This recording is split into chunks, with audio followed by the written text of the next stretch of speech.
Hi అండి. నమస్తే. ఎలా ఉన్నారు? బాగున్నారా? మేము కూడా బాగున్నామండి. ఇదైతే నిన్నటి వ్లాగ్ అనమాట.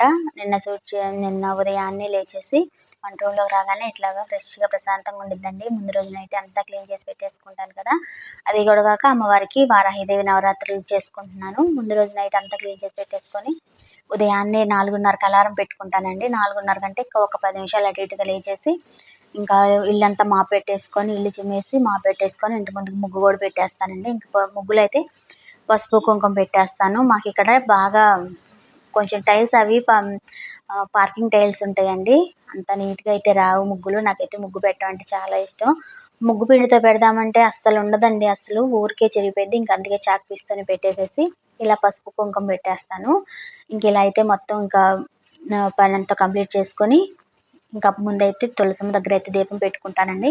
కొంతమందేమో ముందు తులసమ్మ దగ్గర పెట్టుకోవాలి, ఇంట్లో దీపం పెట్టుకోవాలి, తర్వాత తులసమ్మ దగ్గర పెట్టుకోవాలంటారు. నేనైతే ముందు తులసమ్మ దగ్గరే పెట్టుకుంటాను. ఎందుకంటే ముందు ఇంటి ముందు దీపం పెట్టామంటే అమ్మవారికి ఆహ్వానం పలికినట్టు కూడా ఉంటది. ముందు ఇంటి ముందు దీపం పెట్టేస్తే అని నేనైతే ముందు తులసమ్మ దగ్గరే దీపం పెట్టుకుంటాను. ఇంకెవరిష్టం వాళ్ళది కదా! 2 పటిక బెల్లం పెట్టేసేసి, ఒక్క చెంబు నీళ్లు పోసేసి దీపం పెట్టేసుకుంటానండి. ప్రశాంతంగా పూజ చేసుకుంటాను. ఇంకెట్లా అయితే 4:30కి లేచాను కదా! నాకింక పూజ అంతా కంప్లీట్ అయిపోయేసరికి 6 అయిందనమాట. నాకైతే అలా ఏముండదండి. ఈ టయానికే పూజ అయిపోవాలని 6 గంటల లోపు మనం ఎప్పుడైనా పూజ చేసుకోవచ్చు.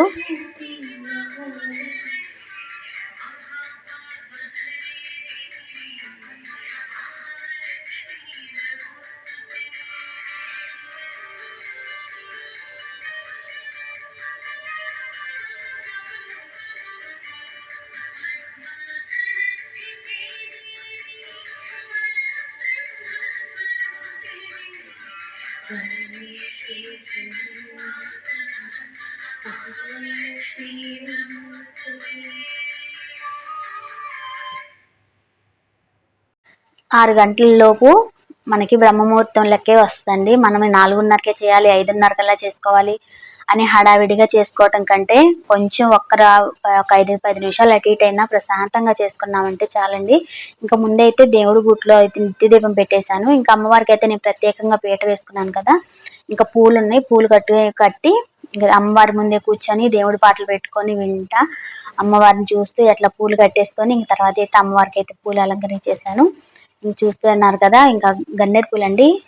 కింద చెట్టు ఉంటాయి. ముందు రోజే అన్ని కోసుకొచ్చుకొని ఫ్రిడ్జ్‌లో స్టోర్ చేసుకుంటాను. ముందు కట్టేస్తే ఏంటంటే పూలు పాడైపోతాయి. అందుకని అప్పటికప్పుడు అమ్మవారికి ఫ్రెష్‌గా కట్టేసి మాలైతే ఇలా రోజు ఇలాగే వేస్తాను. ఇక్కడైతే మేము ఉండే దగ్గర అయితే అసలు పూలే దొరకవండి. నాకైతే పూలకి చాలా ఇబ్బంది అయిపోయింది. దొరికినా కానీ అసలు రేట్ ఎక్కువగా ఉంటున్నాయి. అసలు పూలు అసలు బాగోట్లేదు. ఇంకా అందుకనే కింద మాకు చెట్లు ఉంటాయి. ఇంకా చెట్లు పూలే తీసుకొచ్చి అమ్మవారికి అయితే పెడుతున్నాను అనమాట.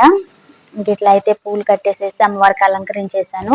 ఇంక తర్వాత అయితే ముందు పెట్టిన మాలిన్యాలన్నీ అయితే తీసేసి తర్వాత అమ్మవారికి అయితే ఫ్రెష్‌గా ఉన్న పూలు అయితే తీసుకొచ్చి పెట్టుకుంటున్నాను. ఇంకా రోజు అయితే మా కింద ఆంటీ కూడా కొన్ని విరజాజులు ఇచ్చింది విడి పూలు. ఇంకా అవి కూడా అమ్మవారి కోసమని ముందు రోజు నైట్ కొన్ని పూజలో వాడుకుంటాను. తర్వాత కొన్ని బాక్స్‌లో పెట్టేసి ఫ్రిడ్జ్‌లో పెట్టేసేసి ఇంకా అవి కూడా మరుసటి రోజు విడి పూలు అట్లాగే ఉంచేసి అమ్మవారికి పూజ చేసుకోవడానికి అయితే ఉపయోగించుకుంటానండి.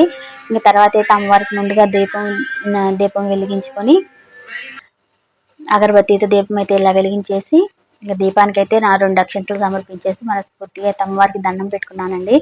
ఇంకా నాకైతే మ్యాక్సిమం ఒక అరగంట పట్టిద్దండి పూజ మొత్తం కంప్లీట్ అయిపోయేసరికి. ఇంకేదన్నా అష్టోత్తరాలు ఇంకేదన్నా చిన్న చిన్నవి ఉంటాయి కదా అమ్మవారి ద్వాదశ నామాలు అలాంటివన్నీ చదువుకుంటూ అమ్మవారికి అయితే ప్రశాంతంగా పూజ చేసుకుంటానండి. మనసుకి ప్రశాంతంగా ఉండిద్ది అనమాట. ఇంకా నోటికి వచ్చినవన్నీ చదువుకుంటా ఫోన్లో పెట్టుకొని మొత్తం పూజ అంతా చేసుకున్నానండి ఇలాగా. ఇంక ఉదయం 4:30కి లేచి నాకు ఇక పూజ అంతా కంప్లీట్ అయిపోయేసరికి 6:45 అట్లా అయిపోయిద్దండి. ఇంకా అప్పటికే మా అమ్మాయి మా వారు కూడా లేకపోరు. ఇంకా నా పూజ అంతా అయిపోయిన తర్వాత వాళ్ళని లేపుతానమాట. ఇలా ఉదయం 4:30కే లేచి పూజ చేసుకొని ఇంట్లో పని అంతా చేసుకోవాలంటే కొంచెం కష్టంగానే ఉంటుందండి. మనం ఇష్టంగా చేసుకున్నామంటే ఏది కష్టం అనిపించదు. మన కోసం మన కుటుంబం కోసం మనం అందరం బాగుండాలని చేసుకునే పూజ కదండి. మనం ఎవరి కోసమో కాదు మన కోసం మనం చేసుకుంటున్నాం కాబట్టి మనకి అలాంటి కష్టం అనిపించదు అనమాట. ఇంక ఇలా ప్రశాంతంగా అమ్మ ముందైతే పూజ చేసుకొని కర్పూరంతో హారతి ఇచ్చేసి అందరూ బాగుండాలి, అందులో మేము ఉండాలని అయితే నేనైతే మనస్ఫూర్తిగా కోరుకున్నానండి. ఇంకా ఎంతోమంది పూజనైతే చేసుకోలేకపోతున్నారు. వాళ్ళందరికీ కూడా మంచి జరగాలని మనస్ఫూర్తిగా కోరుకుంటున్నాను. ఇలా అయితే నా పూజ అంతా కంప్లీట్ అయిపోయిందండి. ఉదయం పూట అయితే ఏదో ఒకటి అంత బెల్లం ముక్క గాని ఏదో ఒకటి పటిక బెల్లం గాని పెట్టేసి అయితే అమ్మవారికి అయితే దండం పెట్టుకుంటానండి. సాయంత్రం పూట అయితే బెల్లం పానకం చేసి పెడుతున్నాను అనమాట. నైవేద్యాల విషయంలో కానీ పూజ విషయంలో కానీ పూల విషయంలో కానీ నేను అసలు టెన్షన్ పడనండి. ఏదన్నా కానీ ముందు మనస్సు ప్రశాంతంగా ఉంచుకొని అమ్మవారి ముందు ప్రశాంతంగా దండం పెట్టుకుంటే చాలు అనుకుంటాను. అలా అయితే ఈ నవరాత్రులు నాకు వీలైనంత వరకు అమ్మవారిని అయితే ప్రశాంతంగా పూజ చేసుకుంటున్నాను అనమాట. ఉన్నంతలోనే పూలు ఉన్నంతలోనే నైవేద్యం అనమాట. ఆడంబరాలకు పోకుండా ప్రశాంతంగా అమ్మవారి ముందైతే ఇలా దీపం పెట్టేసుకొని ఒక్క 5 నిమిషాలు ఆ ముందు కూర్చున్నామంటే చాలండి. మన నుంచి నైవేద్యాలు అలంకారాలు ఏమి కోరుకోదు. మనకి ఉన్నంతలో చేసుకున్నా చాలు. మన మనస్సంతా అమ్మకు అర్పించి ప్రశాంతంగా అమ్మ ముందు కూర్చున్నామంటే చాలండి. ఏమి చెప్పపని లేదు కూడా ఆమెకి. ఇలా అయితే నా పూజ అంతా కంప్లీట్ అయిపోయింది. ఇక పూజ అంతా అయిపోయిన తర్వాత ఇంకా వంట అయితే మొత్తం స్టార్ట్ చేశానండి. ఇంక మా అమ్మాయికి మా వారికి అయితే క్యారేజ్ కట్టాలి కదా, క్యాబేజీ ఫ్రై అయితే చేస్తున్నాను. ఇంకా అదేనండి, ఇంకా అందరికీ అదేను. ముందు వండగానే నేనైతే కొంచెం తీసి పక్కన పెట్టుకుంటాను. ఇంక ఉల్లి వెల్లుల్లి లేకుండా చేస్తున్నాను కదా, ఇంకిద్దరు ముగ్గురు కూడా ఇన్ని రకాలు చేస్తాంలే అని ఇంకా అదే అందరికీ అట్లాగే చేస్తున్నానండి. అట్లా ఏమి ఉండదు, అందరూ అదే తింటారు, ఇబ్బంది ఏమి ఉండదు అనమాట. ఇంకా ఫ్రై చేసేసి ఇంకా మా అమ్మాయికి మా వారికి క్యారేజ్ రెడీ చేసేసి ఇంకా టిఫిన్కి కూడా అండి దోసపిండి ఉంది.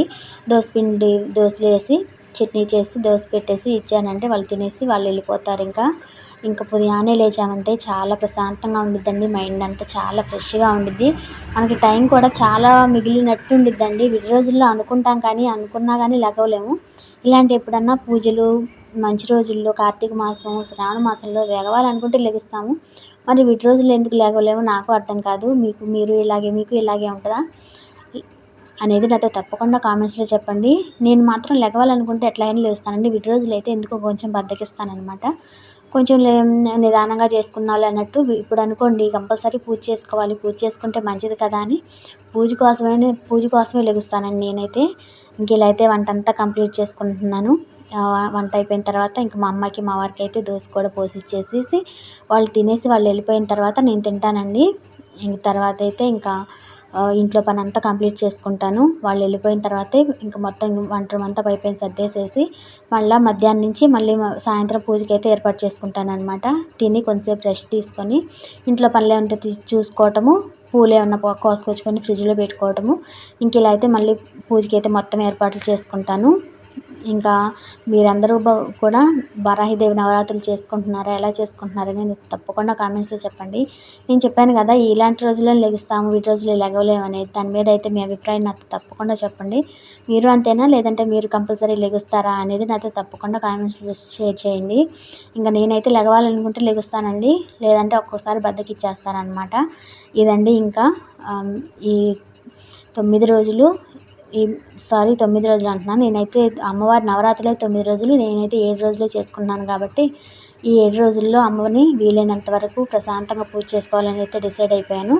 ఇంకా మధ్యాహ్నం నుంచి నేను తినేసేసి కొంతసేపు టీవీ చూస్తా. ఇంకా గోంగూర ఉందండి ఫ్రిడ్జ్లో, మా వారు తీసుకొచ్చారు కదా కూరగాయలు, ఇంకా అదంతా ఒలిచేసి ఫ్రిడ్జ్లో పెడుతున్నాను అనమాట. ఫ్రిడ్జ్లో పెట్టేస్తే ఎప్పుడైతే సాయంత్రం కానీ రేపు మార్నింగ్ కానీ టిఫిన్లోకి కానీ పప్పులో పెడదామనేసి ఇంకా గోంగూర అయితే ఒలిచేస్తున్నాను అనమాట. ఇలా అయితే టైం పాస్ అయిపోయిద్దండి నాకు. మధ్యాహ్నం పూట బోర్ అనిపించదు. ఇంకా టీవీలో పాటలు పెట్టుకొని ఇలాగే పనులన్నీ కంప్లీట్ చేసుకుంటాను. మీరు కూడా వారాహిదేవి నవరాత్రులు చేసుకుంటున్నారా? అమ్మవారి దయ మనందరికీ ఉండాలని మనస్ఫూర్తిగా కోరుకుంటున్నాను. ఇదండి ఈరోజు వీడియో. ఈ వీడియో కనుక మీ అందరికీ నచ్చినట్లయితే ఒక్క లైక్ చేయండి. మీరు ఇచ్చే లైక్ నాకు చాలా బూస్టింగ్గా ఉండిద్ది అనమాట. ఇంకా మంచి మంచి వీడియోస్తో మీ అందరి ముందుకు వస్తాను. ఇదండి ఈరోజు వీడియో. ఈ వీడియో కనుక మీ అందరికీ నచ్చినట్లయితే ప్లీజ్ లైక్ చేయండి, షేర్ చేయండి, సబ్స్క్రైబ్ చేసి మన ఛానల్ని సపోర్ట్ చేయండి. Thanks for watching.